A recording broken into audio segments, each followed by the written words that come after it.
Pemirsa, Anda masih di iNews Social. Ratusan dos mie instan dan sambal bantuan logistik bencana ditemukan kadaluarsa di kantor Dinas Sosial Kota Makassar. Ironisnya, temuan ini muncul saat warga Makassar mengalami tekanan ekonomi di tengah pandemi COVID-19 dan belum disalurkan karena belum diaudit BPK oleh Inspektorat. Mobil ambulans milik Dinas Sosial Kota Makassar kini menjelma menjadi gudang darurat penyimpanan logistik bencana yang ditemukan dalam kondisi telah kadaluarsa. Ratusan dos mie instan ini ditemukan sudah kadaluarsa setelah PLT Kepala Dinas Sosial mengecek bantuan sosial bencana yang masih tersimpan. Ratusan dos mie instan ini rata-rata memiliki kadaluarsa pada awal bulan Oktober lalu. Selain ratusan dos mie instan, puluhan dos berisikan sambal juga ditemukan kadaluarsa sejak tahun 2020 lalu.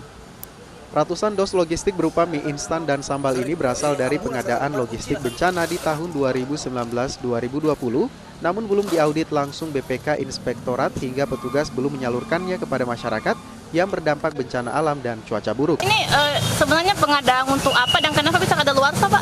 Kalau ini kan pengadaan ini sebenarnya untuk bantuan bencana Kota Makassar. Nah, ini yang kami sesalkan kenapa tidak tersalurkan.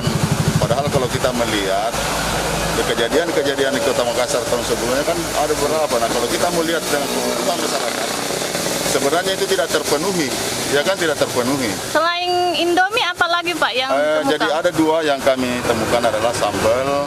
Jadi sambal tadi itu yang isi kemasan 48 botol dan itu kadaluarsanya tadi itu juga 2020. Ini Pak, kalau Pak Kadis melihat kelemahan apa yang ada di mungkin di sini sampai tidak tentu tersalurkan? Yang pertama adalah mungkin ada prosedur mungkin kelemahan dalam segi prosedurnya mereka. Kami yakin bahwa ini setelah adanya dengan ini yang tidak dilakukan berarti termasuk juga tanggap ya. Sebelumnya tanggap terhadap persoalan-persoalan sosial, utamanya bencana, ini kami anggap bahwa itu juga tidak berjalan dengan baik. Seluruh temuan ini pun akan dilaporkan ke Wali Kota Makassar untuk selanjutnya ditindaklanjuti terkait potensi kerugian negara, mengingat logistik yang dibeli dengan uang negara tidak tersalurkan dan berakhir kadaluarsa hingga harus dibuang. Dari Makassar, Andi Derisunggu, iNews melaporkan.